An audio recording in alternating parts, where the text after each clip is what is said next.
नमस्कार, झारखंड समाचार में आप सबका स्वागत है। आइए जानते हैं झारखंड की तमाम छोटी बड़ी खबरों को। इससे पहले चैनल को सब्सक्राइब नहीं किया है तो प्लीज चैनल को सब्सक्राइब कर बेल आइकन को प्रेस कर दीजिए ताकि खबरों का अपडेट आपको मिलता रहे। रांची में सेना जमीन घोटाला मामला, ईडी अब दावेदारों से अलग अलग करेगी पूछताछ, जांच के बाद तय होगा मालिकाना हक।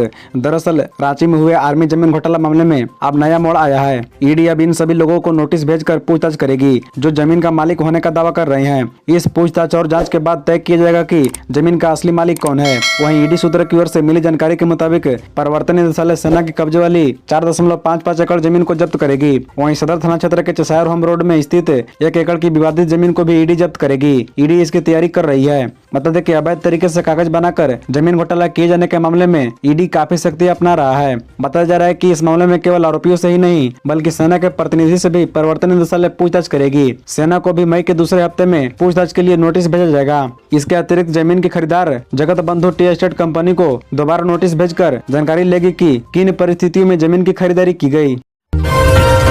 झारखंड में अभी सताएगी गर्मी, 16 मई से संथाल परगना में बारिश के असर, राजधानी में झुलसाने वाली गर्मी रहेगी जारी। दरअसल आपको बता दें कि झारखंड तप रहा है, मौसम का पारा दिन ब दिन बढ़ता जा रहा है, तेज धूप अब झुलसाने लगी है। मौसम विभाग केंद्र के माने तो राजधानी रांची समेत आसपास के जिलों को इस झुलसाने वाली गर्मी से राहत अभी नहीं मिलने वाली है। हालांकि मौसम विभाग ने यह भी कहा है कि राज्य के कुछ हिस्सों में बारिश की उम्मीद है, मगर यह बारिश महज राहत देने वाली ही होगी। यह बारिश संथाल परगना के जिले में होगी। राजधानी को अभी गर्मी के दौर से ही गुजरना होगा। मौसम केंद्र के पूर्वानुमान के मुताबिक इस गर्मी से संथाल परगना के लोगों को राहत मिल सकती है। 16 से 18 मई तक संथाल परगना के कुछ इलाकों में हल्के से मध्यम दर्जे की बारिश होने के आसार हैं। इसका असर कोल्हान के कुछ हिस्सों में भी हो सकता है। मौसम केंद्र के अनुसार राजधानी और आसपास के इलाकों में 18 मई तक मौसम शुष्क रहेगा। इस दौरान बारिश का अनुमान नहीं है। राजधानी का अधिकतम तापमान 35 डिग्री सेल्सियस के आसपास रहा। 15 मई से इसमें वृद्धि का अनुमान है।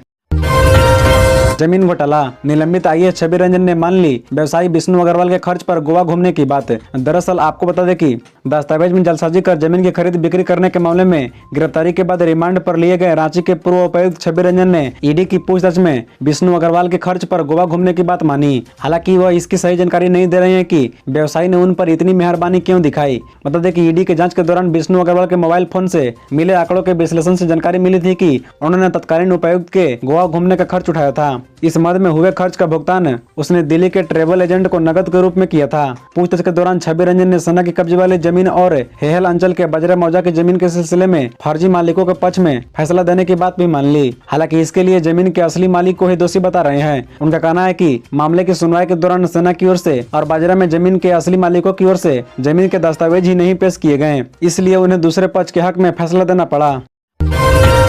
झारखंड नेत्र सोसाइटी को देश की सर्वश्रेष्ठ नेत्र सोसाइटी का सम्मान, डॉक्टर भारती कश्यप को कोची में किया सम्मानित। दरअसल आपको बता दें कि ऑल इंडिया नेत्र सोसाइटी ने झारखंड नेत्र सोसाइटी को सर्वश्रेष्ठ नेत्र सोसाइटी के खिताब से नवाजा है। वैज्ञानिक एवं शैक्षणिक गतिविधियों के लिए झारखंड नेत्र सोसाइटी को यह अति विशिष्ट ट्रॉफी प्रदान किया गया है।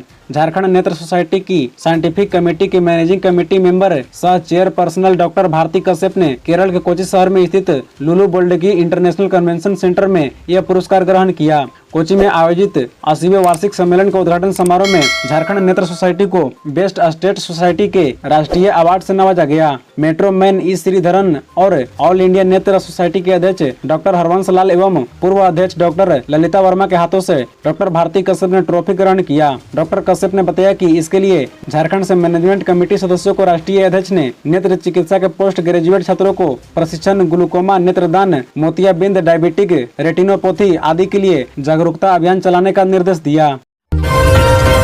रांची में न तो नक्शा पास हो रहा, न ही बालू मिल रही, सड़क नाली भवन निर्माण लगभग ठप। दरअसल आपको बता दें कि करीब 6 महीने से रांची में नक्शा पास करने पर रोक लगी हुई है, इसलिए नए भवनों का निर्माण कार्य नहीं हो पा रहा है। वहीं जिन भवनों का नक्शा पहले से ही पास हो चुका है उनका काम भी बालू के अभाव में बंद है। नतीजतन निर्माण कार्य से जुड़े मजदूर बेकार बैठे हैं। छड़, सीमेंट से लेकर स्टोन चिप्स की बिक्री भी 50% तक गिर गई है। बिल्डर अपनी परियोजना की अवधि बढ़ाने लगे हैं। हालात यह है कि राजधानी में सुलभ यातायात के लिए कंडटोली, सिमर टोली और रातू रोड में निर्माणाधीन तीनों फ्लाईओवर का काम भी धीमा हो गया है। बता दें कि रांची में नक्शा पास करने का मामला अभी हाईकोर्ट में चल रहा है। दूसरी ओर बालू घाटों का टेंडर न होने से बालू की किल्लत हो गई है। राज्य भर में केवल 23 बालू घाट ही चालू है, जबकि रांची में एक भी बालू घाट चालू नहीं है। रांची में किसी तरह बालू मिल भी रहा है तो उसकी कीमत आसमान छू रही है। फिलहाल बालू की कीमत 28 से 30 हजार रुपए प्रति हाइबा हो गई है।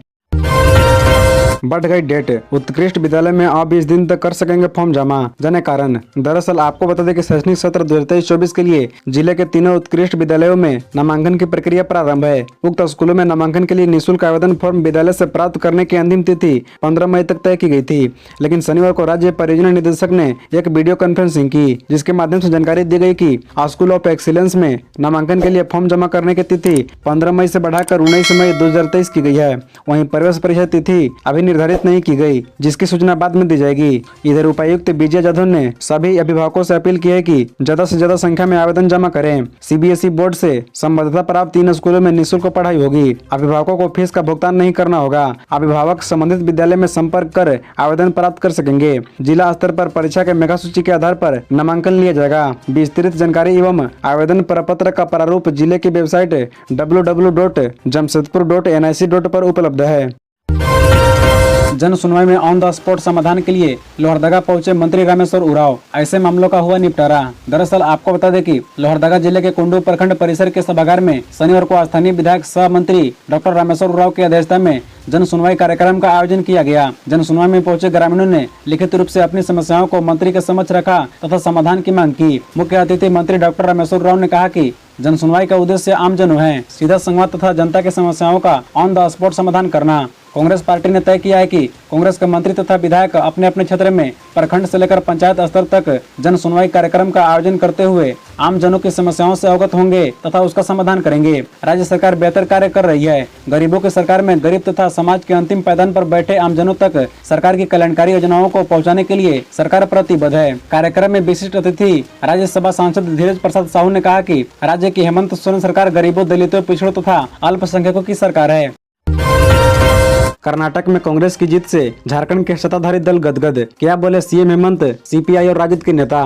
दरअसल आपको बता दें कि कर्नाटक विधानसभा चुनाव में कांग्रेस की जीत पर झारखंड के सियासी दलों ने प्रतिक्रिया दी है। एक तरफ जहां झारखंड के सीएम हेमंत सोरेन ने बीजेपी पर निशाना साधते हुए ट्वीट किया कि फूल डालो राज करो राजनीति की उल्टी गिनती शुरू हो चुकी है, वहीं भारतीय कम्युनिस्ट पार्टी के वरिष्ठ नेता पूर्व सांसद भुवनेश्वर प्रसाद मेहता, राज्य सचिव महेंद्र पाठक एवं जिला सचिव विनय कुमार सिंह ने कहा कि कर्नाटक की जनता ने फासिस्ट पार्टी का कारभार रोक दिया है और उसे नकार दिया है। झारखंड प्रदेश राष्ट्रीय जनता दल के मुख्य प्रवक्ता डॉक्टर मनोज कुमार ने कहा कि इस हार से बीजेपी को सबक लेनी चाहिए। मनोज कुमार ने कर्नाटक में कांग्रेस की जीत पर खुशी व्यक्त करते हुए कहा कि कर्नाटक की यह जीत वहां की जनता की जीत है और देश के प्रधानमंत्री नरेंद्र मोदी की हार है। इसी के साथ भाजपा की उल्टी गिनती प्रारंभ हो गई है।